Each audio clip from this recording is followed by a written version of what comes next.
Hey guys, tonight the journey leads into the world of ancient Greek childhood, where the experiences of the young differed dramatically, depending on whether they were born in Athens or Sparta, whether they were boys or girls, whether they were free citizens or enslaved. From the perilous first days of life through education systems that shaped future warriors or philosophers, from toys and games to hard labour and early death, Greek childhood reveals a civilization that valued children differently than modern societies do, yet still grappled with timeless questions about how to raise the next generation. Before settling in, take a moment to like the video and subscribe, but only if there's genuine interest in what unfolds here. And let everyone know in the comments where the viewing is happening from and what time it is there. It's always fascinating to see who's joining from around the world. Now, dim the lights, maybe turn on a fan for that soft background hum, and ease into tonight's journey together. When modern minds imagine ancient Greece, certain images tend to surface: marble temples rising against blue skies, philosophers debating in the agora, Olympic athletes competing for glory, democracy being born in Athenian assemblies. These visions carry truth, certainly, but they represent an adult world. The experiences of children, who made up perhaps 1/3 to 1/2 of the population, remain less visible in the historical record, yet equally revealing about Greek civilization. Greek childhood was not a single, uniform experience, but rather a collection of vastly different realities shaped by geography, social class, gender, and the particular city-state where a child happened to be born. An Athenian girl's life bore little resemblance to a Spartan boy's existence.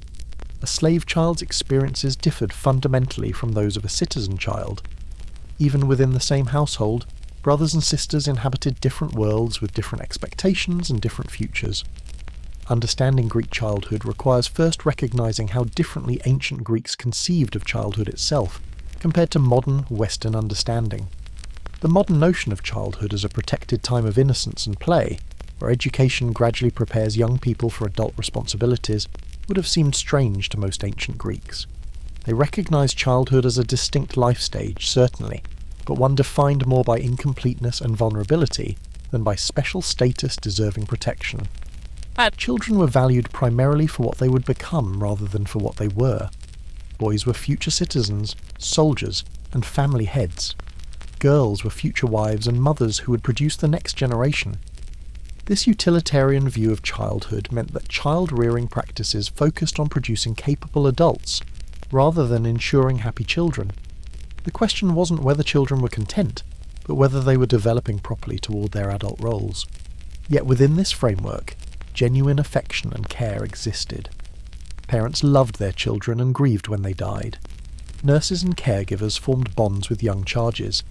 The countless votive offerings left at shrines for children's health reveal parental anxiety about offspring's well-being. The reality was complex. A society that viewed children instrumentally while individuals within it loved particular children deeply. The sources for understanding Greek childhood are varied but uneven. Philosophical texts discuss educational theory but rarely describe actual practice.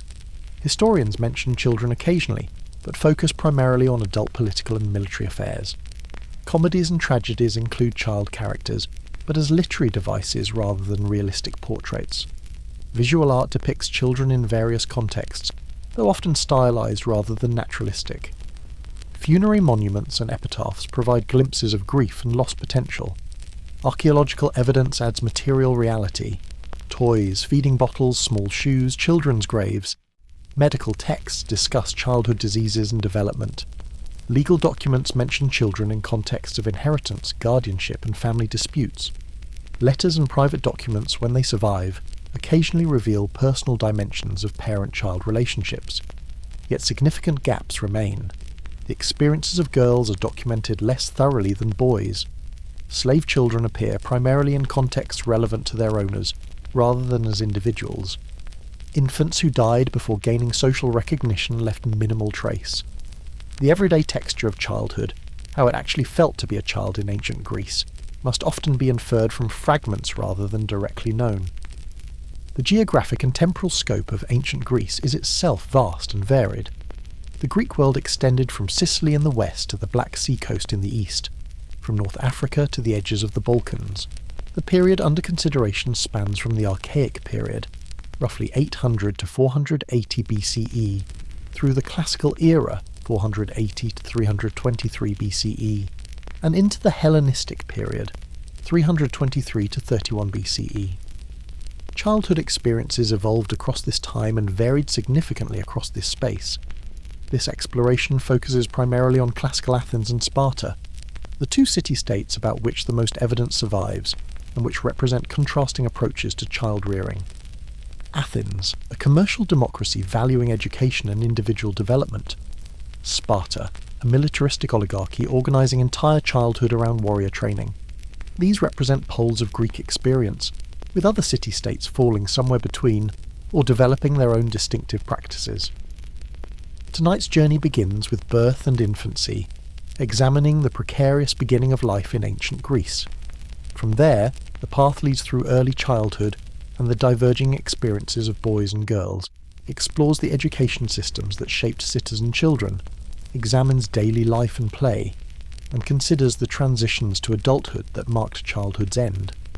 Throughout, the goal is understanding not just what Greek childhood was like, but what this reveals about Greek civilization's values, anxieties, and assumptions about human nature and development. So settle in, perhaps with appreciation for modern childhood's relative security and freedom, and prepare to discover what it meant to be a child in ancient Greece. The experiences awaiting exploration range from joyful play to harsh discipline, from privileged education to grinding labour, from loving family care to callous abandonment. The journey reveals a world where children were simultaneously treasured and expendable, shaped and neglected, prepared for futures that were certain for some and brutally uncertain for others. The journey of life in ancient Greece began with uncertainty and danger. The process of birth itself was hazardous for both mother and child, and the first days and weeks of life were fraught with risks that claimed many infants before they could establish themselves as recognised members of their families and communities. Understanding these early experiences reveals Greek attitudes toward life's value and the precariousness of existence in the pre-modern world. Pregnancy in ancient Greece was understood through medical theories that modern science would find strange and sometimes alarming. The Hippocratic Corpus, a collection of medical texts from the 5th and 4th centuries BCE, explained conception and fetal development in terms of heat, moisture, and the mixing of male and female contributions. The fetus was thought to develop through progressive organisation of initially undifferentiated material, with the soul or life force entering at various points depending on which philosopher one consulted. Pregnant women received advice, both medical and folk wisdom, about how to ensure healthy pregnancy outcomes. Diet recommendations emphasised balanced nutrition, according to humoral theory. Physical activity was generally encouraged in moderation, with the belief that appropriate exercise strengthened both mother and developing child. Excessive rest was thought to weaken women and lead to difficult births.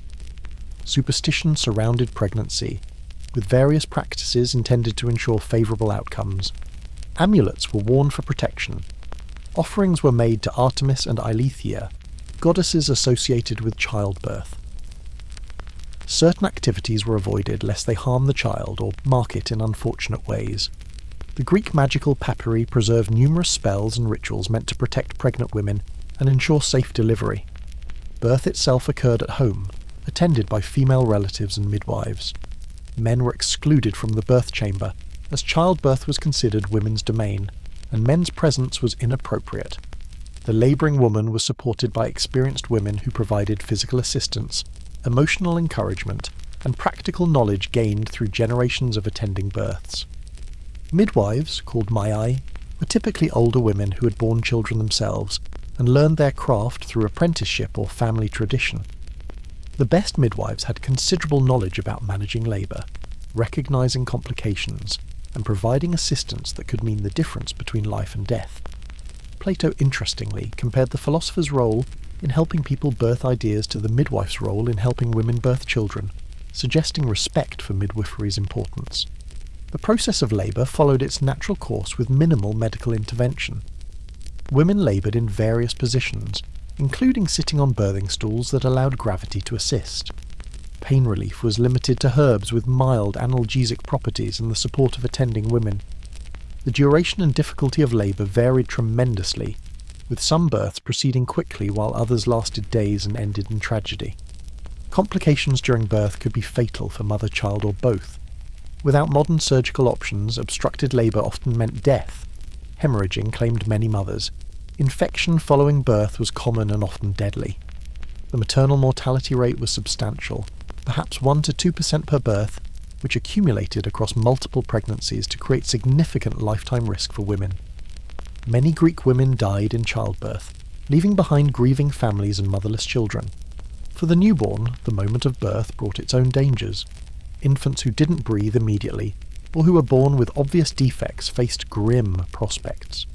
The midwife's skill in clearing airways and stimulating breathing could save some infants, but many were born already dead or died within minutes. The Greeks recognised stillbirth as distinct from infant death, though both were tragic losses. The first action after birth was examining the infant to determine its sex and assess its health. The sex announcement was crucial, as boys and girls were valued differently in Greek society. The health assessment involved looking for obvious physical defects, signs of vigorous life, and the general robustness that might indicate survivability.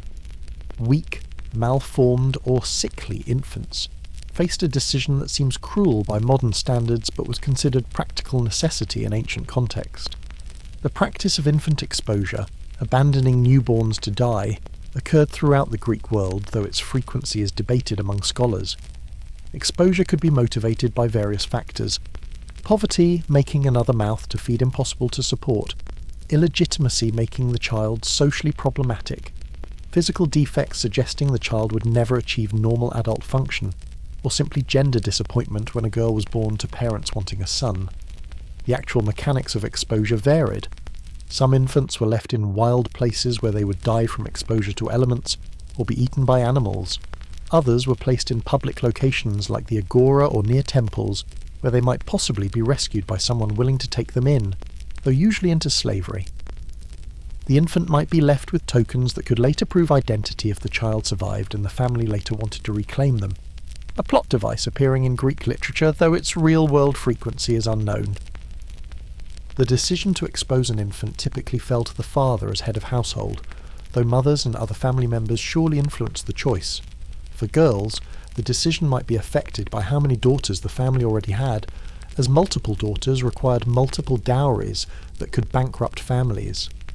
For boys, physical defects or signs of weakness might prompt exposure when resources were limited and the chance of the child surviving to productive adulthood seemed small. Sparta had its own distinctive approach. Spartan custom, according to Plutarch writing centuries later, involved presenting newborns to tribal elders who examined them. Weak or deformed infants were supposedly exposed at the Apothetae, a chasm near Mount Tagetos. Modern archaeology hasn't confirmed this practice definitively, and some scholars question whether Plutarch's account represents actual practice or literary stereotype. Regardless, Sparta clearly had systematic evaluation of newborns, and did expose some infants, though whether through the dramatic method described or through more mundane abandonment remains uncertain. For infants not exposed, the next crucial milestone was the amphidromia, a ritual typically held on the 5th or 7th day after birth. This ceremony involved carrying the baby around the household hearth, formally incorporating the child into the family unit. The hearth, centre of household religious observance, was where the family gods resided. Circumambulating the hearth with the infant announced the child's acceptance into the family and placed it under the protection of household deities. The amphidromia was a joyful occasion with religious and social dimensions. Family and friends gathered to celebrate the new life. Offerings were made to the gods. The house was decorated, often with olive branches for boys and wool for girls, publicly announcing both the birth and the child's sex. Gifts were given. The celebration marked the child's transition from precarious newborn to recognised family member. Naming occurred either during the amphidromia or shortly after at a separate ceremony called the decate, held on the 10th day. Names had significance in Greek culture, connecting children to ancestors, celebrating circumstances of birth, or expressing parents' hopes for their offspring's future. Boys were often named for grandfathers, perpetuating family names across generations. Girls sometimes received names related to their father's names, creating linguistic connections to paternal lineage. Even after these ceremonies, infant mortality remained high. Disease, accidents, and the general vulnerability of young bodies meant that many children didn't survive their first year. Estimates suggest that perhaps a quarter to a third of infants died before their first birthday, with continued significant mortality in early childhood. Parents who saw a child through the first year could begin to hope that the child might survive to adulthood, but confidence came only gradually. Breastfeeding was universal in ancient Greece, though who did the actual nursing varied by social class. Elite families often employed wet nurses, women who nursed others' children for pay. These women were typically slaves or free women of lower status who had recently given birth themselves and had breast milk available.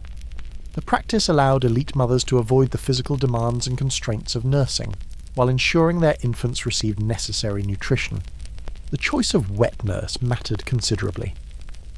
Medical texts discussed the ideal qualities. The nurse should be healthy, of good character, and ideally have recently born a son, as male children were thought to produce better milk. The nurse's diet and lifestyle were scrutinised, as these were believed to affect milk quality, and thereby the nursing child's developing character. A bad nurse, in Greek medical theory, could transmit undesirable qualities to the infant through her milk. Poorer families couldn't afford wet nurses, so mothers nursed their own children.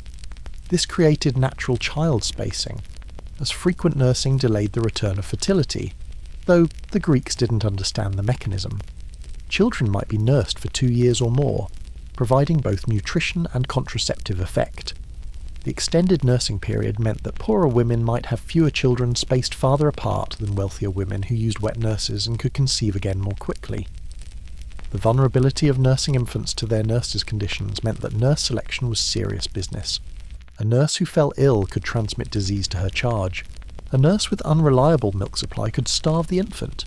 Cases of nurse negligence or abuse appear in legal contexts, suggesting that these weren't merely theoretical concerns, but real problems that sometimes arose. Infant care beyond nursing involved basic hygiene, swaddling, and protection from environmental hazards.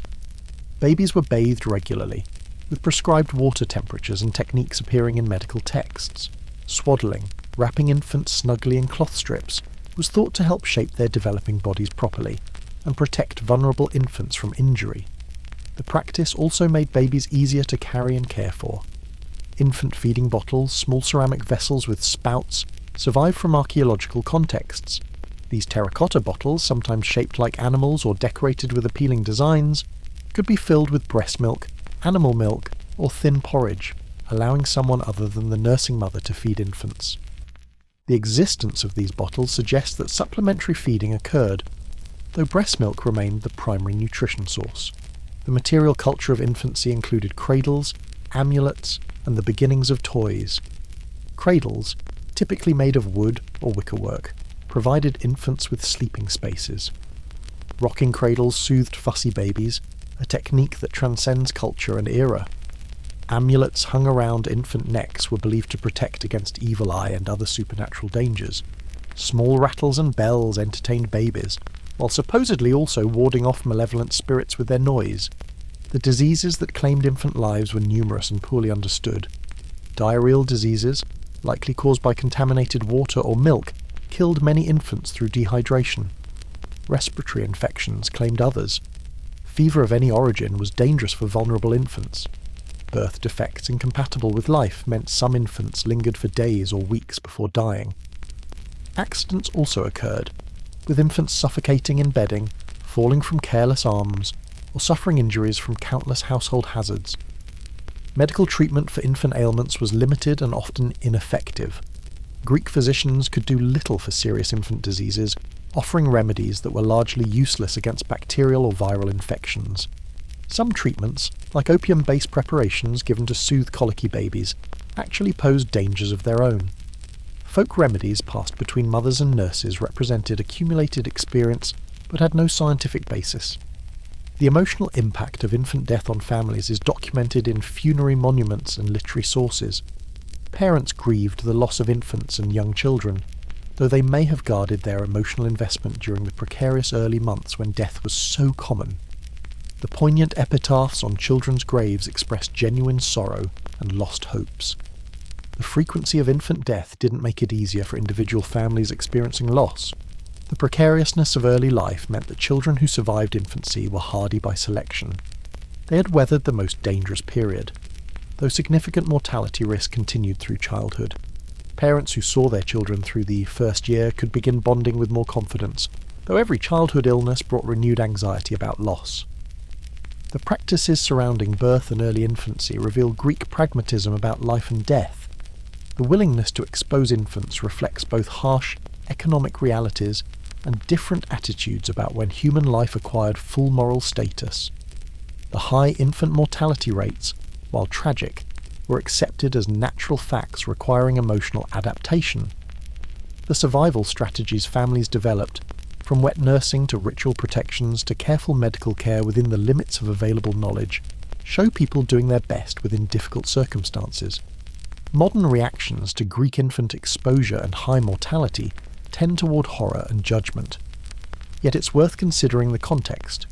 A world without effective medicine, without reliable contraception, without social safety nets to support families through crisis. The choices Greek families made weren't between good options and bad, but between terrible options and worse. Some infants were exposed because the alternative was watching the entire family starve. Understanding this harsh beginning sets the stage for understanding Greek childhood more broadly. Those children who survived infancy entered a world that valued them differently, depending on their sex, status, and capabilities. The subsequent experiences diverged dramatically based on these factors, creating multiple distinct Greek childhoods rather than a single uniform experience. Perhaps no single factor shaped Greek childhood more profoundly than gender. From the moment of birth, when the midwife announced it's a boy or it's a girl, the child's entire future trajectory was determined by that biological reality. Boys and girls inhabited different worlds within the same household, received different educations, played different games, and prepared for fundamentally different adult roles. Understanding these gender distinctions reveals Greek society's deepest assumptions about human nature and social organisation. The announcement of a boy's birth was typically met with greater enthusiasm than a girl's arrival.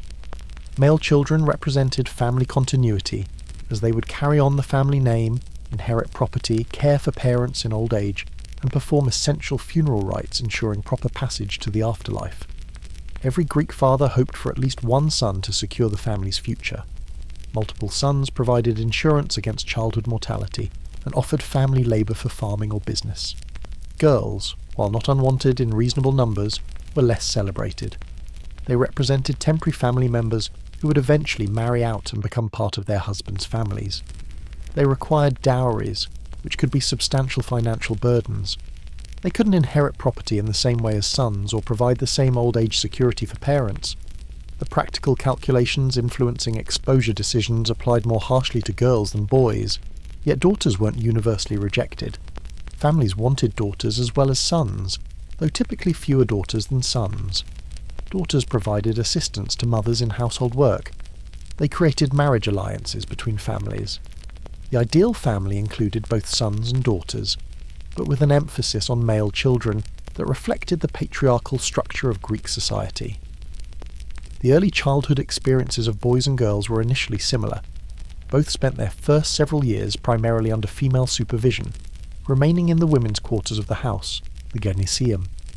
Mothers, nurses and female slaves cared for young children of both sexes, teaching basic behaviours, socialising them into household life, and managing their physical needs. The stories children heard during these early years varied by context, but often included myths that reinforced gender roles. Boys heard tales of heroic warriors like Achilles and Odysseus, learning that courage, strength, and honour defined ideal masculinity. Girls heard stories of faithful wives like Penelope and devoted mothers, learning that women's virtue lay in domestic loyalty and proper submission to male authority. Around age 7, the experiences of boys and girls began to diverge significantly. This was the age when Athenian boys, at least those from citizen families with resources, began formal education outside the home. They left the women's quarters and entered the male world of pedagogy, gymnastics, and public life. This transition marked a clear break between childhood dependence on women and the gradual assumption of adult male roles. Girls, by contrast, remained primarily in the domestic sphere under female supervision. Their education, such as it was, occurred in the home and focused on skills they would need as adult women: weaving, spinning, household management, basic cooking, and appropriate behaviour for respectable women. Literacy was not considered necessary for most girls, though some wealthy families might provide daughters with basic reading and writing skills. The Athenian ideal for women was to remain largely invisible to the public male world. Respectable women spent most of their time indoors, managing households and avoiding contact with men outside their immediate families. Girls were prepared for this cloistered existence through their own domestic confinement during childhood. They learned that public space was male space, and that women's proper place was in the home. The contrast with boys' increasing freedom as they matured was stark. Boys moved through public spaces with increasing independence. They attended the gymnasium where they exercised naked among other males and adult citizens. They accompanied fathers to the agora and observed adult male political and commercial activities. They were being prepared for lives as public citizens, participants in the civic life of the polis. Physical education formed a central part of boys' upbringing, particularly in cities like Athens that valued the kalos kagathos ideal of a beautiful and good man, combining physical perfection with moral virtue. Boys spent hours training at the gymnasium, developing their bodies through running, wrestling, javelin throwing, discus throwing, and other athletic activities. The goal was creating men capable of military service, which all citizens owed the state, while also developing aesthetic beauty that Greeks admired. Girls received little formal physical education in most Greek cities. Their bodies were meant for childbearing rather than athletic competition. While some physical activity was probably inevitable, as girls helped with household tasks and played informally, organised athletic training was absent. The ideal female body was healthy enough to bear children, not trained for athletic achievement. Sparta represented a dramatic exception to this pattern. Spartan girls received physical training comparable to boys, exercising and competing in athletic contests. They ran, wrestled, and threw javelins. They performed these activities wearing short tunics that revealed their legs, scandalizing visitors from other Greek cities who were accustomed to more modest female deportment. The Spartan rationale was practical. Physically fit mothers produced healthier babies who would become stronger warriors. This Spartan approach reflected their society's single-minded focus on military excellence. Everything, including how girls were raised, served the goal of producing superior warriors. If athletic training for girls improved the next generation's military capabilities, then Spartan logic dictated that girls should train. The rest of Greece found this approach disturbing, seeing it as evidence of Spartan strangeness rather than as a model to emulate. The education of Athenian boys involved 3 primary teachers beyond primary letters: the grammatists who taught reading and writing, the kitharists who taught music, and the paidotribes who managed physical training. Boys moved between these instructors, typically accompanied by a slave pedagogue who escorted them and managed their behaviour. This formal educational structure existed only for boys from families who could afford it. Reading and writing instruction began with learning the alphabet, practicing letters on wax tablets using styluses. Students progressed to copying texts, initially simple phrases and eventually complete works of Homer and other poets. The memorization of long passages, particularly from Homer, was central to education. Boys recited verses repeatedly until the texts became part of their mental furniture, providing cultural reference points and moral examples. Musical education taught boys to play the lyre and sometimes the aulos, a reed instrument. Music was considered essential to proper education, cultivating the soul and creating harmony between body and mind. Boys learned traditional songs and hymns, connecting them to religious and cultural traditions. Performance was both individual and collective, with music forming part of religious festivals and civic celebrations. Girls received virtually no formal musical education in most contexts, though elite families might have daughters taught lyre playing as an accomplishment. Household singing of work songs and lullabies passed between mothers and daughters informally, maintaining oral musical traditions without formal instruction. The gender segregation extended to domestic space within homes. Larger houses had distinct male and female areas, with the women's quarters being interior spaces away from public view. Boys, as they matured, moved between these spaces, gradually spending more time in male areas, and less in female quarters. Girls remained in women's spaces, their contact with male family members becoming more restricted as they approached marriageable age.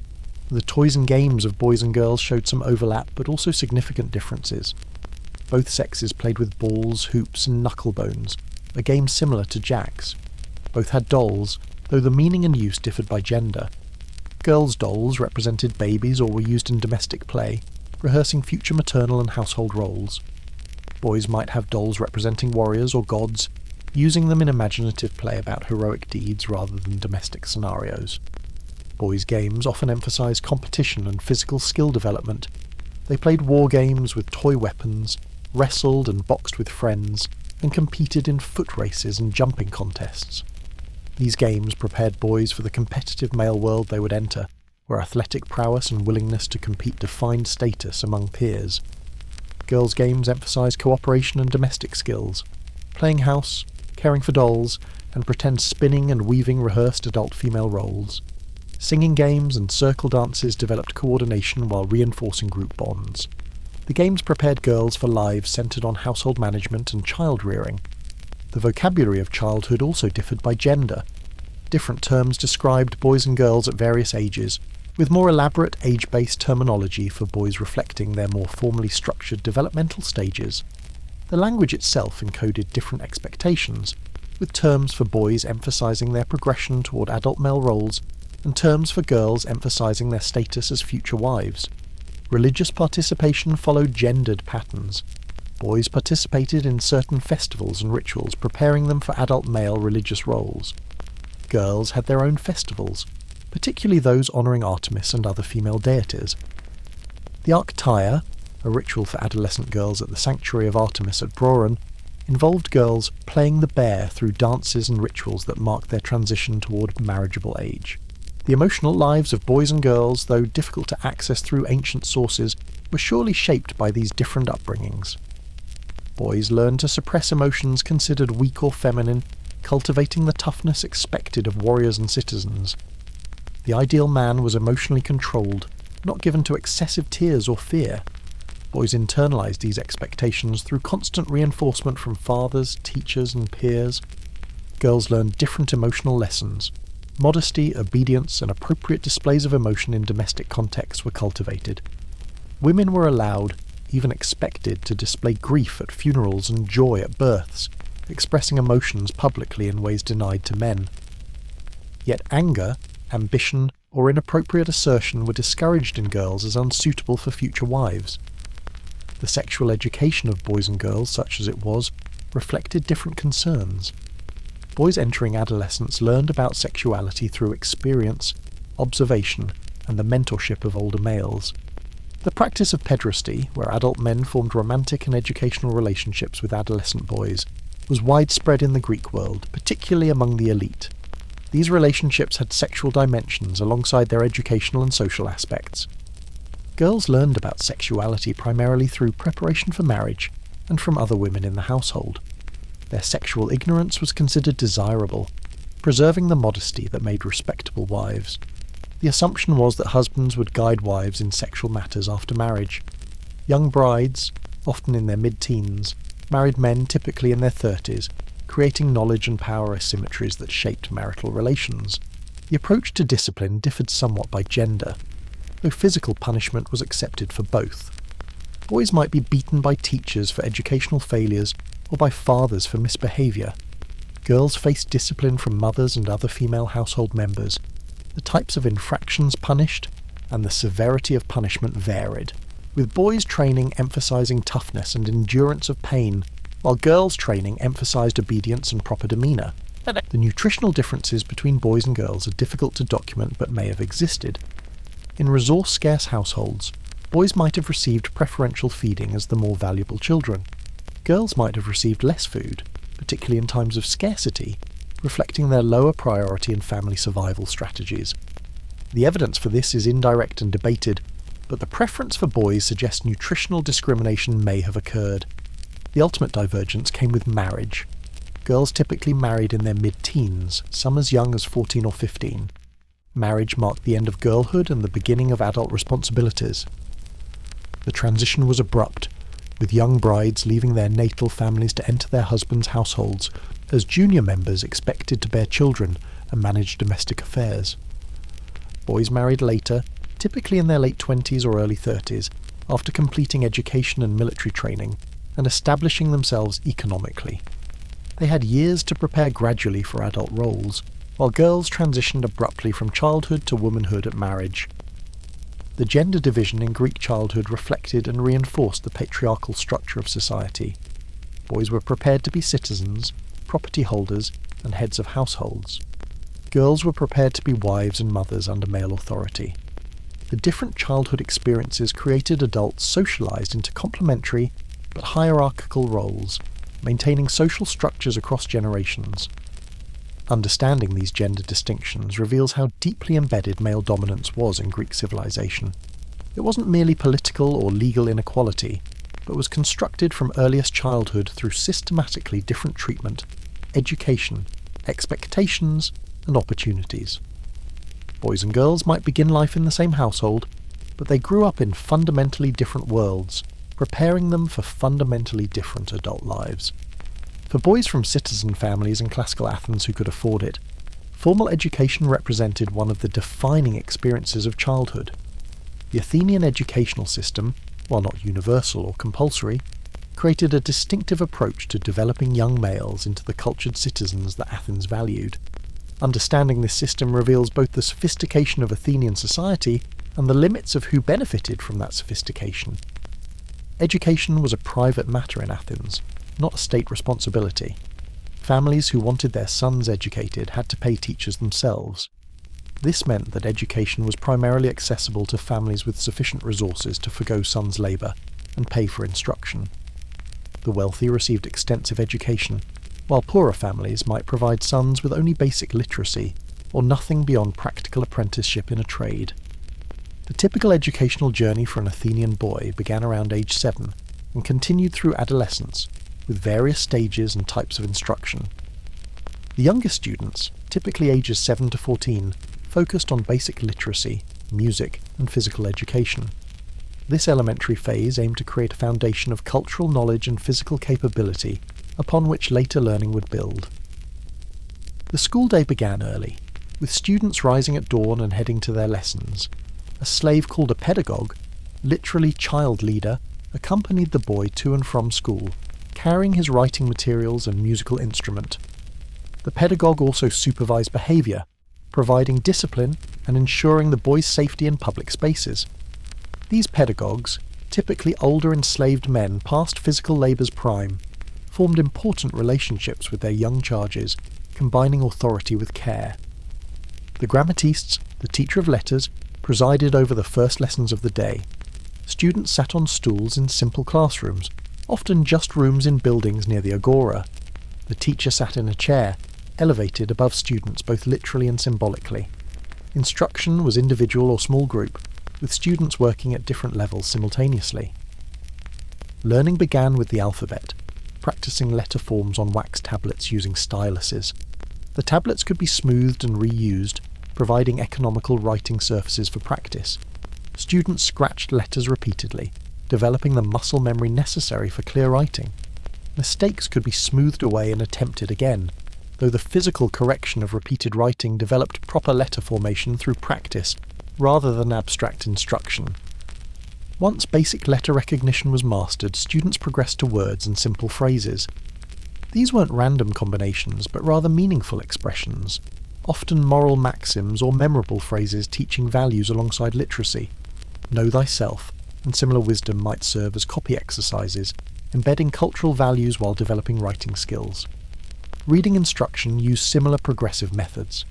Students began with simple texts and gradually tackled more complex material. The goal was reading Homer and other canonical poets, whose works formed the core cultural curriculum. Students didn't merely read these texts silently, but recited them aloud, developing both reading fluency and memorization skills. The memorization of long poetic passages was central to education. Boys committed hundreds or thousands of lines of Homer to memory, internalizing the cultural encyclopedia that the Iliad and Odyssey represented. These works contained not just stories but also models of behaviour, examples of courage and wisdom, warnings about hubris and folly. Knowing Homer wasn't merely educational accomplishment, but cultural competence required for participating in citizen life. Other poets also featured in the curriculum. Hesiod's Works and Days taught agricultural wisdom and moral guidance. Lyric poets like Pindar and Sappho, though less central than Homer, appeared in some curricula. Dramatic poets were read and sometimes performed, with tragedy and comedy providing different types of moral and political education. The exact texts varied by teacher and student level, but Homer remained the universal foundation. Writing exercises progressed from simple copying to original composition. Students practiced writing letters, speeches, and simple narratives. The goal wasn't primarily creative writing, but rather facility with written expression necessary for civic participation. Adult citizens needed to write wills, contracts, and legal documents. They needed to read laws, official communications, and commercial records.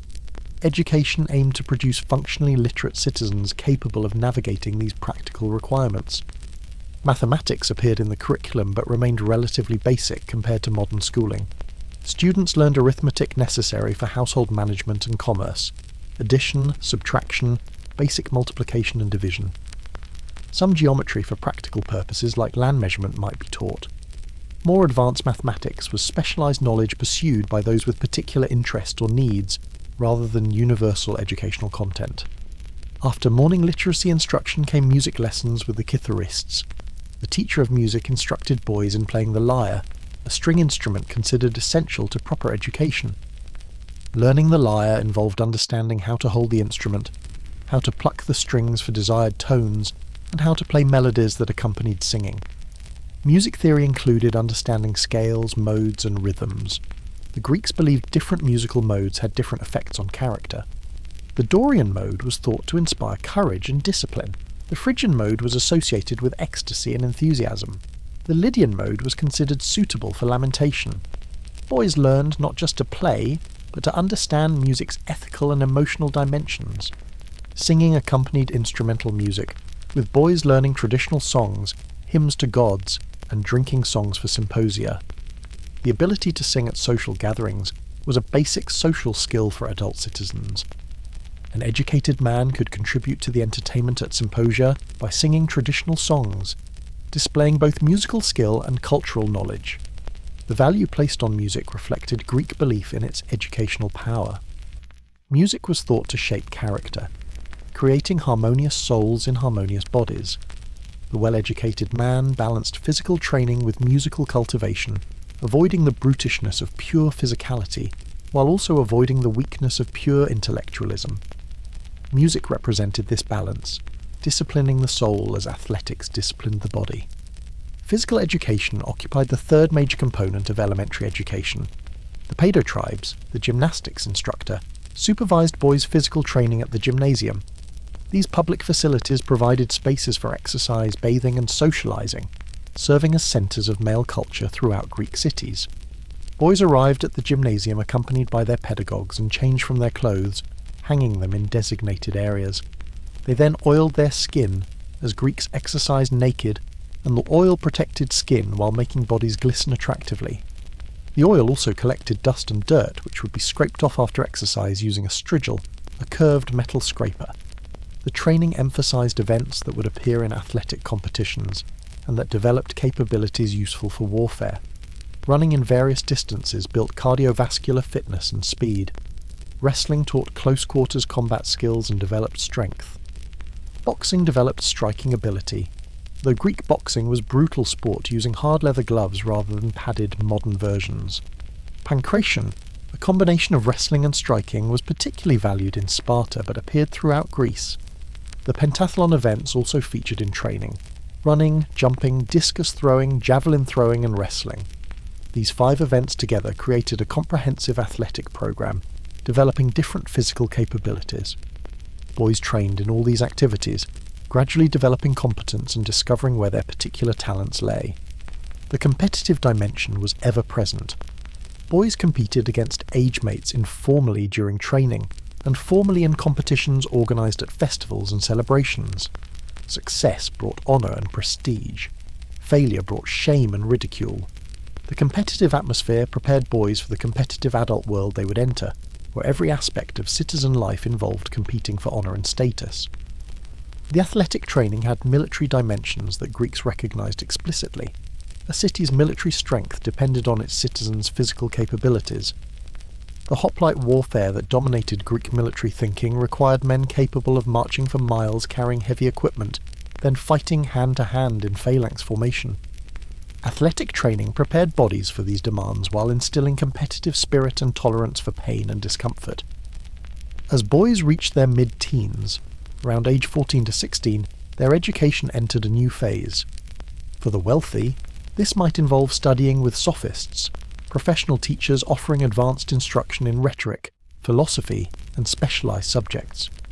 These teachers charged substantial fees and attracted students from across the Greek world seeking sophisticated education. Rhetoric became increasingly important as boys prepared for adult participation in Athens' democracy. The ability to speak persuasively in law courts and assemblies was essential for political success. Sophists taught techniques of argumentation, logical fallacy identification, emotional appeals, and effective speech organisation. Students practiced composing and delivering speeches on various topics, developing the facility with language necessary for public life. Philosophy, while pursued seriously by only a few, attracted some students to thinkers like Socrates and his successors. These inquiries into ethics, metaphysics, epistemology, and political theory represented education at its most abstract and demanding. Most citizens didn't pursue philosophy seriously, but exposure to philosophical questioning was part of advanced education for some. The ephobeia represented the final stage of education for Athenian boys, occurring around ages 18 to 20. This was a period of military training where young men prepared for service as citizen soldiers. Ephebes, as participants were called, trained in weapons use, tactics, and military discipline. They also served garrison duty at Athens' frontier forts, defending the city's borders while completing their transition to adult citizenship. The ephobeia combined practical military training with civic education. Young men swore oaths of citizenship, promising to defend Athens and uphold its laws. They received instruction in civic duties and responsibilities. They were gradually incorporated into the political community, moving from youths under paternal authority to independent citizens with full rights and obligations. Not all Athenian boys received this comprehensive education. Poor families couldn't afford teachers' fees or forgo sons' labour for years of schooling. These boys received practical education through apprenticeship in trades, learning by working alongside fathers or masters who taught craft skills through hands-on experience. A boy might apprentice as a potter, leatherworker, carpenter, or in numerous other trades, acquiring marketable skills while helping support family. The contrast between comprehensive literary education and practical trade apprenticeship created educational hierarchy, mirroring social class divisions. The wealthy were educated in poetry, philosophy, and athletics, preparing them for leisure and political leadership. The poor learned practical skills that would earn them livings, but wouldn't prepare them for elite cultural conversation or political sophistication. Slave boys received education of sorts, but only training relevant to their owners' needs. Household slaves might be taught reading and writing if they would serve as secretaries or administrators. Craft slaves learned skills making them valuable to owners, but their education existed entirely to serve their masters, not to develop them as individuals or citizens. Their status as property meant their education was an owner's investment, not a right or personal development opportunity. Foreign resident boys, the sons of metics who lived in Athens without citizenship, occupied an intermediate position. Some received education similar to citizens, attending the same schools and teachers, but their future possibilities were limited by their lack of citizenship. They couldn't participate in political life regardless of education. Their schooling might prepare them for commercial success, but not for the full citizen life that was education's ultimate purpose for Athenian boys. The Athenian educational system, for all its sophistication, served a narrow slice of the population, citizen boys from families with resources. Yet for those who received it, the education was substantial, creating men who could read Homer, play the lyre, speak persuasively in public, compete athletically, and function as citizen soldiers. This educational achievement was one of classical Athens' defining characteristics, creating a culture that valued learning and sophisticated discourse. the limitations were equally significant. Half the population, all girls and women, were excluded. Most boys from poor families received minimal formal education. Slaves and foreigners were educated only for instrumental purposes serving others' needs. The celebrated Athenian educational achievement thus rested on a foundation of exclusion, reserving its benefits for a privileged minority, while denying them to most inhabitants of Athenian territory. Understanding both the achievement and the limitations provides balanced appreciation of Greek education. It was genuinely impressive in its scope and sophistication for those who received it, yet also limited in ways that reinforced social hierarchies and restricted human development for most of the population. While Athens represented one approach to childhood, emphasizing gradual cultural education and development, Sparta represented something radically different. A comprehensive system that subordinated everything to producing warriors. Spartan childhood was so distinctive that other Greeks found it both impressive and disturbing, admiring the military excellence it created while recoiling from the harshness of methods that created that excellence. The Spartan approach to childhood began with the selection at birth. Newborns were brought before tribal elders who examined them for defects and signs of strength. Those deemed likely to become strong warriors were accepted. Those judged too weak or deformed were exposed, eliminated before they could become burdens rather than assets to the military state. This systematic infanticide, though its exact nature and frequency are debated by modern scholars, reflected Sparta's utilitarian approach to human life. Individual lives mattered only insofar as they served the state's needs. A child who couldn't become a warrior had no purpose in Spartan logic. The harshness seems extreme, yet it embodied the values that made Sparta what it was, a society organised entirely around military effectiveness. Spartan boys who survived initial selection and early infancy remained with their mothers until age 7. These early years were less rigidly controlled than later childhood, though even nursing and early care supposedly followed state guidelines. Spartan nurses developed reputations as particularly skilled, and wealthy families from other Greek cities sometimes hired Spartan women to care for their infants, trusting Spartan methods to produce hardy children. At age 7, Spartan boys were enrolled in the agouge, the state education system. This moment marked a decisive break with family. Boys left their homes and mothers to live in communal barracks with their age mates. From this point forward, their primary identity was as members of their age cohort, not as individual boys from particular families. The state, not the family, would shape them into warriors. The agouge was comprehensive and relentless. Boys lived under constant supervision, their days filled with physical training, discipline and hardship, deliberately designed to create toughness and endurance. The system aimed not just to teach military skills, but to forge a particular type of man. Disciplined, courageous, loyal to his comrades, and willing to sacrifice everything for Sparta. Physical hardship was systematic. Boys wore a single cloak year-round, teaching them to endure cold and heat without complaint. They went barefoot, toughening their feet for the long marches that military campaigns required. They slept on pallets they made themselves from reeds, uncomfortable beds teaching them to rest when possible, without requiring comfort. Food was deliberately insufficient, forcing boys to steal to supplement their rations while teaching resourcefulness and stealth. The insufficient food policy had particular logic within Spartan military thinking. Warriors needed to be able to obtain provisions in difficult circumstances. Boys who successfully stole food demonstrated the initiative and skill that would serve them in military campaigns.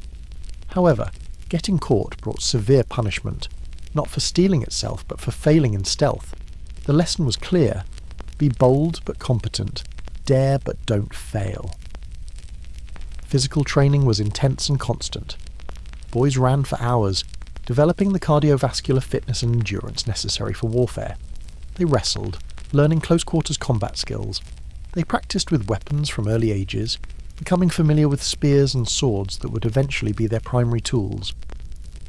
The training was rough, and injuries were common, treated as learning experiences rather than occasions for sympathy. Pain tolerance was cultivated deliberately. Boys were beaten for infractions, learning to endure physical punishment without complaint. The famous story of the Spartan boy who hid a stolen fox under his cloak and let it tear into his flesh rather than reveal the theft, dying from his injuries but never confessing, whether historically accurate or mythological, expressed the Spartan ideal: endure anything rather than admit failure or show weakness. Competitive combat between boys was encouraged. Fights were supervised enough to prevent death, but not to prevent serious injury. Boys learned to give and take blows, to dominate others physically, and to submit to defeat without losing composure. The constant physical competition created hierarchies within age groups, with the strongest and most aggressive boys gaining leadership positions. Literacy in Sparta was taught but minimized compared to Athens. Spartan boys learned to read and write functionally, but didn't pursue literary education extensively. Their curriculum emphasized martial skills, obedience, and physical prowess over cultural sophistication. Spartans prided themselves on their brevity of speech and distrust of elaborate rhetoric, values reflected in their minimal literary education. Music appeared in Spartan education, but primarily martial music. Boys learned military songs and the rhythms that coordinated phalanx movements. The aulos, a reed instrument, accompanied military exercises. The discipline of moving in formation to music's rhythm transferred directly to battlefield situations, where coordination meant the difference between victory and defeat. The organisation of the agog into age groups created strong bonds between boys who progressed through the system together. These bonds were intended to create the unit cohesion that made Spartan military formations so effective. Warriors fought alongside men they had known since childhood, men with whom they had endured years of hardship and training. The emotional bonds between comrades were deliberately cultivated as military assets. The relationship between older boys and younger ones had romantic and educational dimensions. The Eromenos and Erastes system, where an older youth mentored a younger boy in a relationship that included romantic attachment, was formalized in Sparta. The older partner was responsible for the younger's training and behavior, creating additional layers of supervision and motivation. The younger partner sought to prove worthy of the older's attention through courage and competence. As boys reached adolescence around age 14 or 15, their training intensified. They participated in more advanced military exercises, learning phalanx formations and tactical movements. They took part in ritual combat contests, particularly during festivals honouring Artemis and other deities, where boys fought each other with extreme ferocity under the eyes of spectators who judged their courage and skill. The famous endurance contest at the altar of Artemis Orthia involved boys being whipped, sometimes to death, while they tried to snatch cheeses from the altar. The contest tested pain tolerance and courage, with boys striving to show no reaction to the beatings. This ritual, described by later ancient authors with various degrees of credibility, represented the extreme to which Spartan training pushed boys in pursuit of perfect self-control and endurance. The crypteia, mentioned earlier in the Sparta discussion, represented another phase of training for young men around age 20. Selected youths were sent into the countryside armed only with knives, living rough and hunting helots who showed signs of potential resistance. This experience combined military training with state terrorism, teaching young warriors to kill while keeping the enslaved helot population cowed through fear.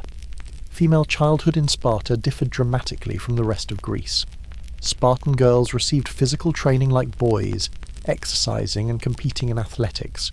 They weren't preparing for military service directly, but for motherhood, and Spartans believed that physically fit mothers bore stronger children.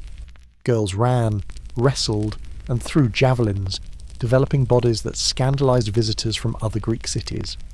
Spartan girls remained with their families rather than entering a female equivalent of the agog, but they lived under less restriction than girls elsewhere in Greece. They moved freely in public, spoke with men outside their immediate families, and were expected to be as tough mentally and physically as their male counterparts. The Spartan mother's legendary response to her son's death in battle, "I bore him to die for Sparta," expressed the mentality expected of Spartan women. Marriage in Sparta occurred later than in Athens, with girls marrying around 18 rather than 14 or 15. The marriages were consummated secretly, with new husbands visiting wives covertly before returning to their military barracks. This strange arrangement reflected Sparta's prioritization of military units over families. Even married men continued living with their military comrades, seeing wives primarily for reproduction. The Spartan system's results were undeniable. It produced extraordinarily effective warriors. Spartans were feared throughout Greece for their discipline, courage, and effectiveness in battle. Other cities recognized Spartan military superiority and sometimes hired Spartan commanders to lead their own forces. The agog achieved its intended goal of creating formidable soldiers. Yet the human cost was substantial. Childhood hardship, systematic violence, and constant competition created men who were disciplined warriors, but who may have struggled with broader human emotions and relationships. The system's very effectiveness at producing one type of person limited the development of other human capabilities and potentials. Spartans excelled at war, but contributed little to philosophy, art, or literature. The contrast between Spartan and Athenian childhood reveals different societal values and priorities. Athens valued cultural sophistication and versatility, creating education that developed multiple human capacities. Sparta valued military excellence above all, creating training that produced warriors at the expense of other forms of development. Neither system was inherently superior, but they created distinctly different types of adults prepared for different types of lives. Understanding the Spartan approach illuminates the possibilities and dangers of comprehensive child socialization towards specific goals. It shows that intensive, systematic training can create exceptional capability in targeted areas. It also shows that such focus necessarily involves sacrifice of other potentials, and that the human costs of creating specialized excellence can be severe. Modern reactions to Spartan childhood tend toward horror at the hardship and violence involved, though sometimes admiration for the discipline and effectiveness produced.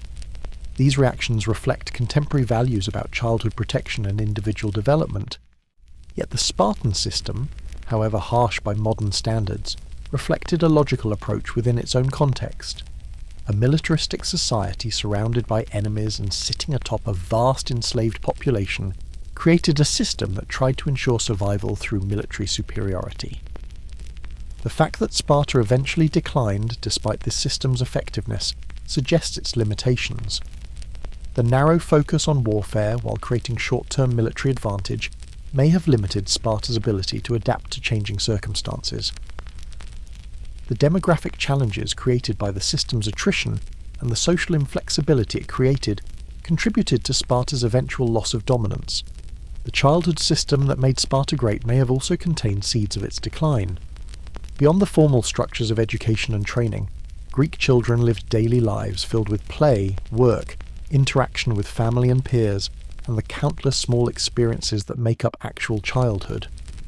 Understanding these everyday dimensions reveals the human reality behind institutional descriptions, showing children as active agents navigating their worlds, rather than passive recipients of adult authority. The daily routine for most Greek children began at sunrise. Homes in Greek cities typically lacked artificial lighting beyond expensive oil lamps, so families rose with the sun and retired soon after dark. Children woke in rooms they often shared with siblings, sleeping on simple beds or even on mats on the floor. The morning began with basic washing using water from ceramic basins, a cold and quick process rather than the elaborate bathing that occurred less frequently. Breakfast, when it occurred, was minimal. Children might eat bread dipped in wine or water, perhaps with olives, cheese, or dried fruit. Food was scarce in many households, and morning eating wasn't emphasized. Children were expected to begin daily activities without elaborate meals to sustain them. The main meal came in the evening, with the day's labour fueled primarily by morning's light food. For boys attending school, the morning meant gathering writing materials and heading to the teacher, accompanied by the pedagogue if the family could afford one. For girls remaining home, the day involved assisting mothers with household work, fetching water, helping with food preparation, learning weaving and spinning, caring for younger siblings. These weren't light tasks, but real labour contributing to household function. Children from poorer families, both boys and girls, often worked rather than attended school. Farm children helped with agricultural labour appropriate to their age and strength. They might watch animals, weed fields, gather produce, or assist with countless other tasks. Urban children of poor families also worked, perhaps helping fathers in shops or workshops, running errands, selling goods in markets, or begging if the family was desperate enough. Play, when it occurred, happened in the spaces between work and formal education. Children improvised games with whatever materials were available, their play reflecting both universal childhood imagination and the particular context of Greek life. The streets, courtyards, and open spaces of cities became playgrounds where children gathered when free from obligations. The toys of Greek childhood, preserved through archaeology and depicted in art, reveal both continuity with modern childhood and distinctive ancient features. Dolls were common, made from clay, wood, rags, or wax. These ranged from simple peg dolls to more elaborate jointed figures. Girls used dolls in imaginative play, creating domestic scenarios, while also treating favourite dolls as beloved possessions with individual identities. The tradition of dedicating dolls and toys to gods when girls married represents a poignant transition ritual. Young women leaving childhood would take their dolls to temples of Artemis or other deities, offering them as thanks for safe passage through girlhood and prayers for successful marriage and childbearing. These votive offerings accumulate in temple deposits, archaeological testimony to countless girls marking their transitions from play to marriage. Boys' toys included miniature weapons, toy soldiers, and small chariots. These reflected the military culture surrounding them, with play preparing boys conceptually for warrior roles they would eventually assume. Boys also played with tops, hoops, and balls, toys that developed physical skills and coordination while providing entertainment. Both sexes played with animals, particularly birds, dogs, and small creatures that could be caught and kept temporarily. Pet birds appear frequently in Greek art, with children shown holding or playing with songbirds and domestic fowl. Dogs accompanied children, both as pets and as working animals guarding homes and flocks. The relationship between children and animals provided companionship and taught responsibility for dependent creatures. Games played by Greek children included knucklebones, similar to jacks, using the ankle bones of sheep or goats. These bones were tossed and caught in various configurations, with different games having different rules and skill requirements. Knucklebones could also serve as dice for gambling games, though children's play was typically for stakes of pebbles or other worthless items rather than money. Hide and seek, tag, and other running games required no equipment and were universal wherever children gathered. Blindfold games, where one child was blindfolded and tried to catch others, combined physical activity with the excitement of temporary disorientation. These games transcended class boundaries, played by slave children and citizen children alike when circumstances allowed them to gather. Ball games used balls made from inflated animal bladders or sewn leather stuffed with hair or other materials. Children played catch, keep away, and various games involving throwing balls at targets or trying to hit other players. These games developed hand-eye coordination while providing vigorous exercise. Some ball games had adult versions played in the gymnasium, connecting childhood play with adult recreation. Hoop rolling, propelling a large hoop along the ground with a stick, was popular exercise and play. The skill involved keeping the hoop rolling without falling over, requiring balance and timing. Competitions developed around who could roll hoops longest or through difficult courses. The simplicity of the toy belied the skill required for mastery. Swings made from ropes hung from trees provided entertainment, with the sensation of swinging through the air being as pleasurable for Greek children as for children across time. Swinging also had religious dimensions featured in some festival celebrations. The play crossed into ritual, with swings sometimes appearing at religious sites as part of festivals honouring particular deities. Storytelling entertained children while transmitting culture. Adults told children myths, stories of heroes and gods that populated Greek imagination. These weren't merely entertainment, but education in Greek values, religious beliefs, and cultural heritage. Children learned about Heracles' labours, Odysseus' cunning, Achilles' courage, and countless other stories that formed the mental landscape of Greek culture. Riddles and word games challenged children intellectually. The Sphinx's riddle to Oedipus, what walks on 4 legs in the morning, 2 at noon, and 3 in the evening, represented a tradition of riddling that children participated in, testing wits and developing verbal cleverness. Wordplay, puns, and verbal tricks trained minds while entertaining. Singing games combined music with movement. Circle dances where children held hands and moved in coordinated patterns, while singing traditional songs created communal experiences while teaching rhythm and cooperation. These games passed from generation to generation, maintaining traditions and creating shared cultural experiences across time. Seasonal changes affected play. Summer's heat drove children to shade and water, with swimming in rivers and streams providing relief and recreation. Winter's cold limited outdoor play, with more time spent indoors around hearths where warmth concentrated. Spring and fall offered optimal conditions for outdoor activities, with moderate temperatures and dry conditions. Religious festivals punctuated the year, providing children with special experiences beyond daily routine. These festivals included processions where children might participate, games and competitions where they could watch or compete, and feasts where special foods appeared. The festivals broke routine monotony while reinforcing religious beliefs and community bonds. Children's participation in festivals varied by age and gender. Young children might watch from sidelines with mothers. Older boys might participate in athletic competitions held during festivals.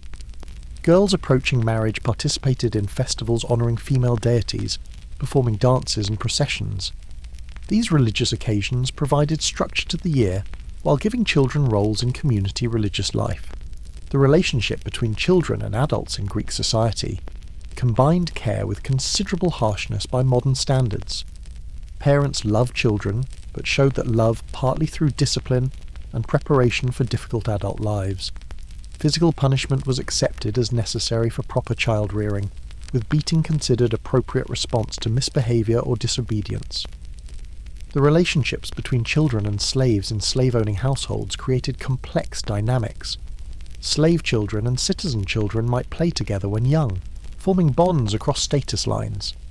Yet as they aged, the different futures awaiting them created distance. The free child would become a citizen with rights and property, while the slave child would remain property regardless of childhood friendships. Enslaved children experienced childhood very differently from free children. They worked from early ages, often in difficult and dangerous conditions. Their playtime was limited to moments stolen from work obligations. They had no formal education unless training for specific skills useful to owners.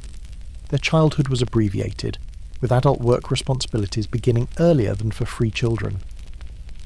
The nutrition of Greek children varied dramatically by social class. Wealthy children ate well, with adequate bread, vegetables, fruits, meat, and fish providing good nutrition. Poor children struggled with insufficient food, particularly in difficult years when harvests failed. Malnutrition affected growth and development, with poor children being smaller and less healthy than wealthy children. The gap in childhood nutrition contributed to health disparities that persisted into adulthood. Children's healthcare was limited by ancient medical knowledge and technology. Parents cared for sick children using available remedies, a mix of rational treatment and superstition. They might call physicians for serious illnesses if they could afford it, though ancient medicine could do little for many conditions. Religious healing through visits to sanctuaries of Asclepius, god of medicine, represented another option when illness threatened. The daily experience of childhood included countless small moments beyond the major structures of education and training. Children teased and fought with siblings. They formed friendships with neighbourhood children. They explored their surroundings with curiosity and imagination.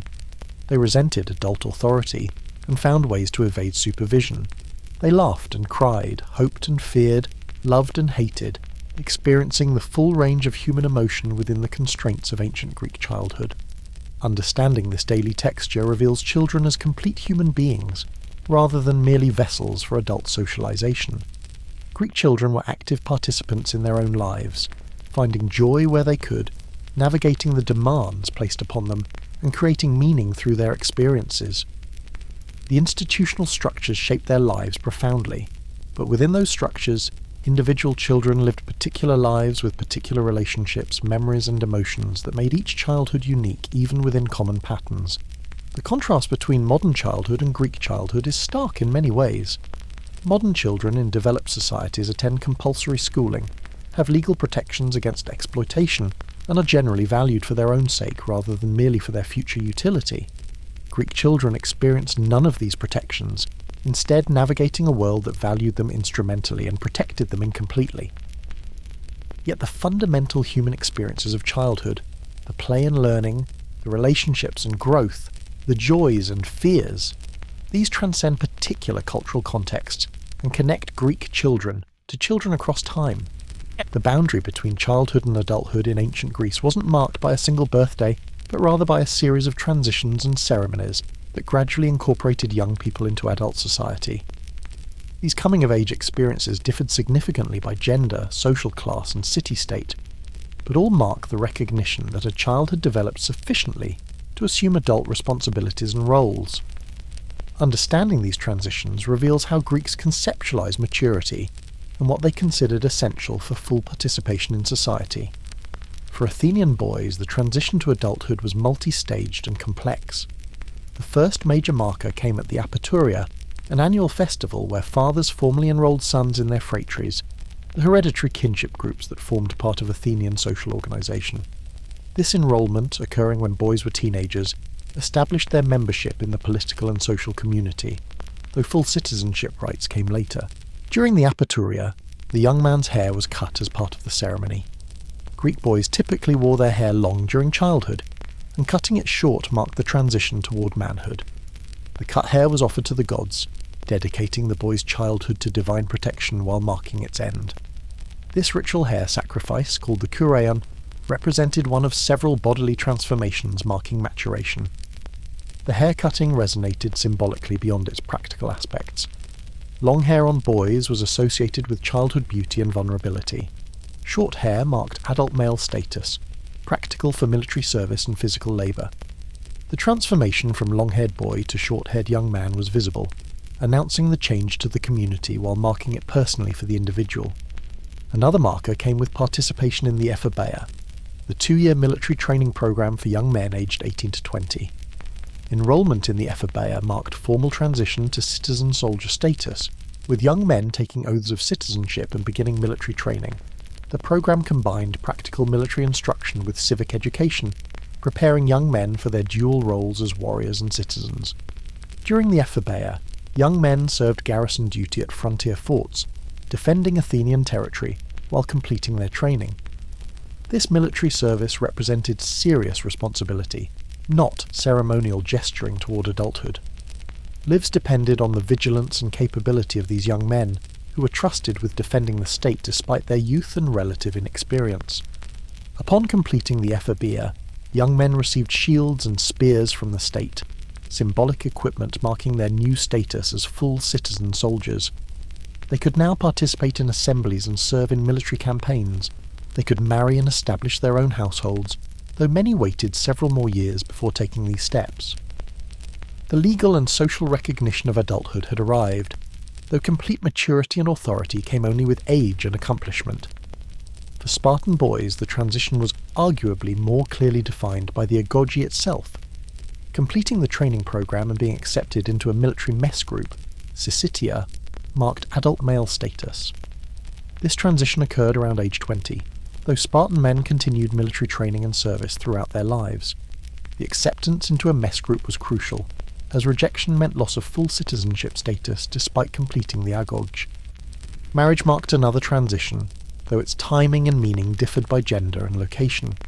For girls, marriage was the definitive transition to adult womanhood. Athenian girls typically married in their mid-teens, often around age 14 or 15. The marriage ceremony itself involved multiple rituals that marked the girl's transfer from her father's household to her husband's authority. The wedding began at the bride's father's house with sacrifices and a feast. The bride, wearing special clothing and jewellery, was prepared by female relatives and friends. Her hair was arranged in adult styles, replacing the girlish hairstyles of childhood. Veils covered her face, symbolising modesty while heightening the moment of revelation to come. The central ritual was the procession from the bride's father's house to her new husband's home. The bride rode in a cart accompanied by her new husband, while wedding guests walked alongside singing hymns to Hymen, god of marriage, and carrying torches illuminating the nighttime procession. The torchlit journey through streets announced the marriage publicly, while symbolising the bride's transition between households. Upon reaching the groom's house, the couple was greeted with showers of dried fruits and nuts, symbols of fertility and prosperity. The bride was carried over the threshold, emphasising her transfer from one household to another. She was introduced to the household gods and hearth, establishing her place in her new family's religious life. The final ritual saw the couple retire to the bridal chamber, where the marriage would be consummated while guests remained outside singing celebratory songs. For the bride, this transition from girl to wife was dramatic and probably frightening. She left everything familiar, her family, her home, her childhood companions, to enter a strange household under the authority of a husband she might barely know. Marriages were typically arranged by families with little input from the girls themselves. The young bride had to adapt quickly to new responsibilities, new authorities, and the likelihood of pregnancy and childbearing in the near future. Boys married later, typically in their late 20s or early 30s. This meant significant age gaps between husbands and wives, with experienced men marrying girls young enough to be moulded into obedient wives. The husband's transition to marriage was less dramatic than the bride's, as he didn't change households but rather brought a wife into his existing life. His status improved through marriage, which demonstrated his ability to maintain a household and produce legitimate children. Religious coming-of-age ceremonies marked important transitions for both sexes. The Arctia, performed for girls at the sanctuary of Artemis at Brauron, has already been mentioned. This ritual, involving girls playing the bear through dances and processions, prepared them for marriage while honouring Artemis, the virgin goddess who protected girls and women during childbirth. The ritual's details, debated among scholars due to fragmentary evidence, apparently involved girls wearing special saffron-coloured clothing, performing dances, and perhaps imitating bears in some way. The ceremony marked girls' transition from childhood toward marriageable age, acknowledging their developing fertility while seeking divine protection for the dangerous transition to womanhood through marriage and childbirth. Other religious ceremonies marked boys' transitions. At various ages, boys participated in different roles in religious festivals, graduating through stages from child observers to youth participants to adult performers. These gradually increasing responsibilities in religious life paralleled their growing social and political responsibilities. The first beard represented another marker of male maturation. Greek men took pride in their beards, which symbolised adult male status and masculine virtue. The appearance of facial hair during adolescence marked biological maturation, while the decision to begin wearing a full beard rather than shaving signalled assumption of adult male identity. Young men's first razors appear as votive offerings at sanctuaries, dedicated to gods with thanks for safe passage through youth. Athletic competitions provided venues where young men could display emerging adult capabilities. Victories in youth divisions of athletic contests brought honour and recognition, announcing individuals as worthy of notice. The progression from youth competitions to adult contests marked another gradual transition, with the most successful young athletes eventually competing against mature men. Educational completion, for those who received formal education, marked a transition of sorts. Finishing with teachers and entering directly into adult life, whether through family business, political involvement, or other pursuits, represented leaving structured childhood behind for the less defined but more autonomous world of adulthood. The transitions weren't always clean or clearly bounded. Young people occupied liminal space between childhood and full adulthood, recognised as no longer children, but not yet fully mature adults. This in-between status could last years, with young men gradually assuming adult responsibilities while still under paternal authority and lacking the full respect accorded to established adults. For many, particularly those from poorer families, the transition was less formally marked. Work began earlier, often in childhood, meaning that the shift to adult labour was gradual rather than sudden. Marriage might occur at similar ages as for wealthier counterparts, but without the elaborate ceremonies. The practical assumption of adult responsibilities preceded formal recognition by necessity. Enslaved children faced different transitions entirely. They didn't become adults so much as they became adult slaves, with responsibilities increasing but status remaining fundamentally unchanged. The biological and social maturation that free children experienced occurred for enslaved children too, but without the accompanying elevation in status or expansion of rights and opportunities. The various coming-of-age transitions served multiple functions. They marked individuals' development publicly, announcing to the community that these young people had reached recognised maturity stages. They provided ritual structure to the inherently gradual process of maturation, creating clear markers in what would otherwise be ambiguous development. They connected individuals to larger communities, whether through phratry enrolment, military service, or religious participation. The transitions also served social control functions. By creating clear expectations about when certain behaviours and responsibilities began, Greek society managed the potentially disruptive energy of adolescents and young adults. The structured transitions channeled youthful capabilities towards socially valued ends, while maintaining hierarchies that gave established adults authority over youth. For individuals experiencing these transitions, they represented both exciting opportunities and challenging demands. The expansion of freedom and responsibility that came with adult status was liberating, allowing participation in activities previously forbidden and providing new autonomy. Yet the new responsibilities were real and often burdensome, with adult life bringing pressures and obligations that childhood had been free from. The gender differences in coming-of-age experiences reflected and reinforced the different adult roles men and women would occupy. Boys transitioned gradually through years of education and training towards citizenship and public roles. Girls transitioned more abruptly through marriage from childhood in natal families to adult roles as wives in strange households. The transitions prepared individuals for very different adult realities, while marking both as having left childhood behind. Understanding these transitions completes the picture of Greek childhood by showing its endpoint. Childhood wasn't permanent, but rather a stage to be passed through on the way to adult life. The coming-of-age rituals and transitions mark this passage, celebrating growth while demanding new forms of performance and behaviour. The child became an adult, but in doing so took on all the responsibilities, expectations and constraints that adult status entailed in Greek society.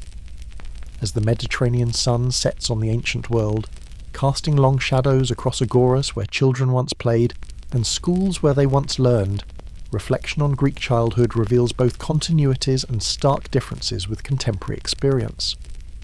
The children who navigated these ancient worlds were as fully human as any, experiencing the same basic emotional realities of growth, learning, and relationship building, yet doing so within structures and under constraints that differed profoundly from modern childhood.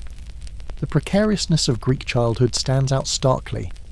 The high infant mortality rates, the practice of exposure, the constant threat of disease, the vulnerability to exploitation and harm, all these created a childhood that was fundamentally less secure than what modern developed societies provide. Greek children navigated worlds where death was common and close, where physical suffering was routine, and where protection from harm was limited and selective.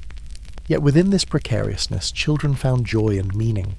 They played with simple toys and created elaborate imaginative worlds. They formed bonds with family, friends, and caregivers that provided emotional sustenance. They learned and grew, developing capabilities that would serve them in adulthood. The harshness of Greek childhood didn't prevent children from experiencing the positive dimensions of growing up, though it certainly constrained and shaped those experiences. The gender divide that structured Greek childhood from birth forward reveals how deeply patriarchal Greek society was.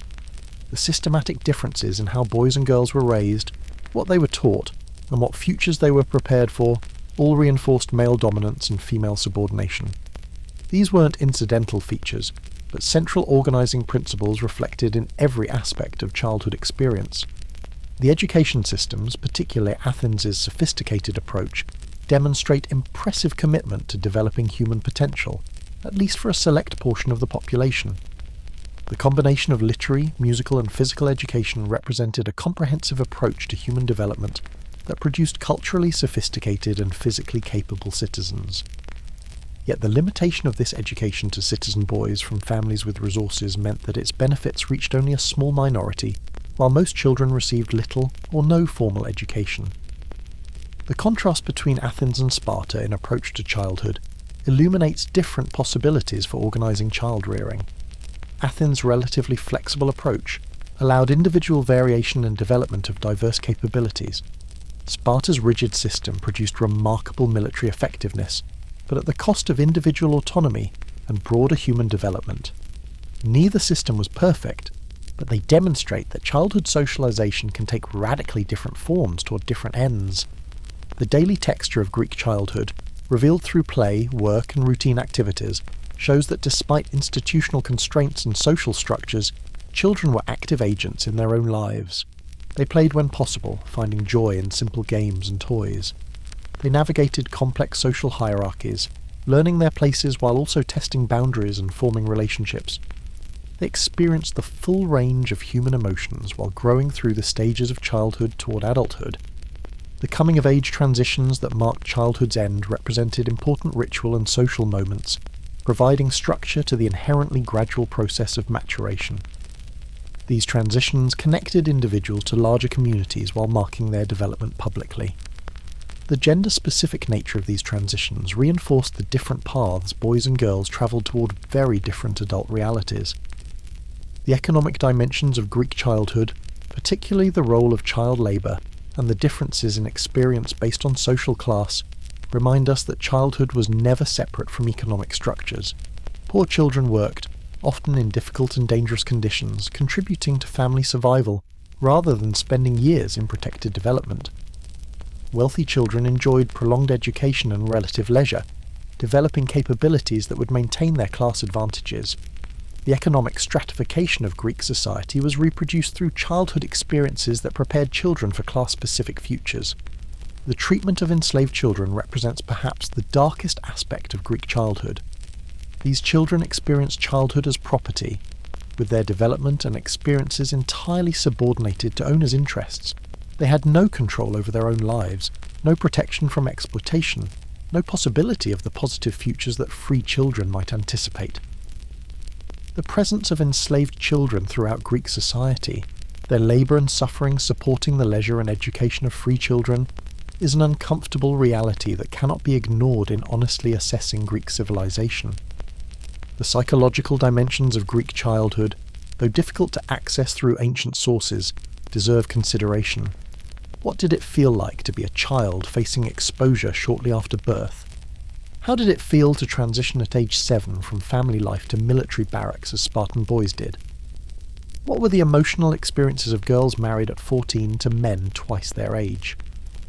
The ancient sources rarely explore these personal subjective dimensions, but recognizing them as real adds depth to historical understanding.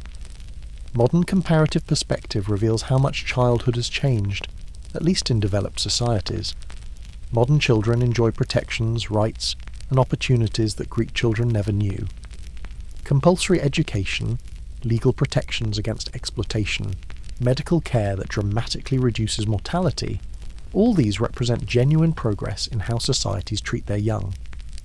Yet some modern challenges, like excessive screen time or overscheduled lives, represent problems Greek children never faced. The comparison isn't simple superiority of modern over ancient, but rather different strengths and vulnerabilities in different contexts.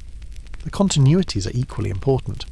Children in ancient Greece, like children everywhere and always, needed care, guidance, and love. They developed through play and exploration.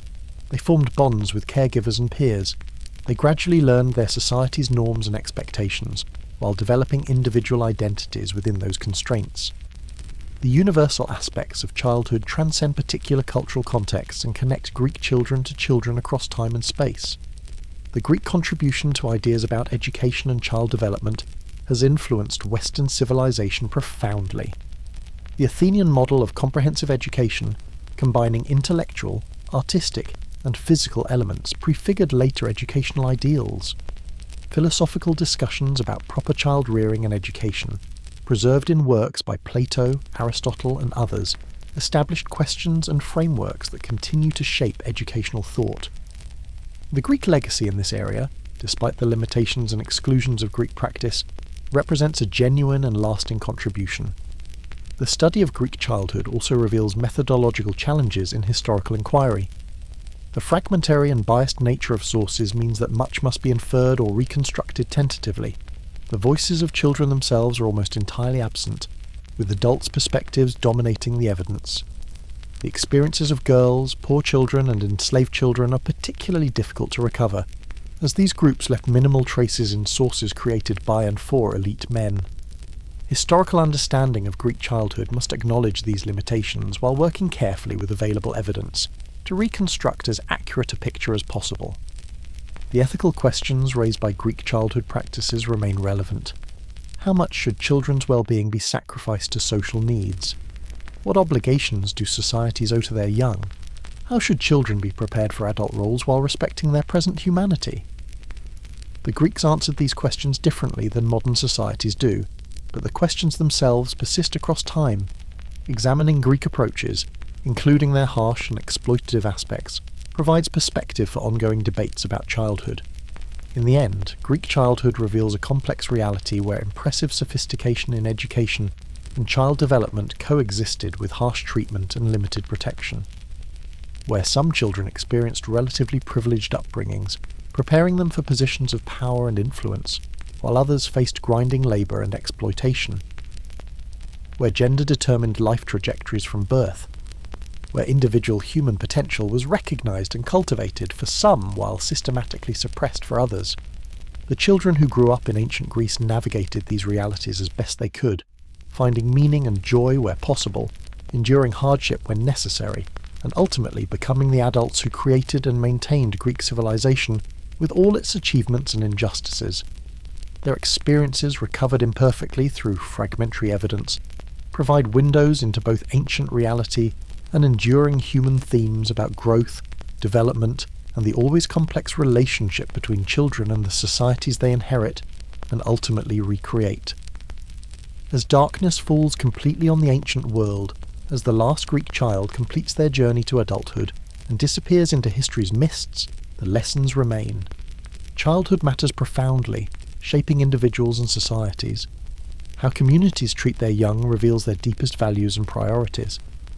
The experiences of Greek children, for all their distance in time and difference in detail, speak to universal human concerns about raising the next generation, preparing young people for the futures they will inhabit, and balancing societal needs with individual well-being and dignity.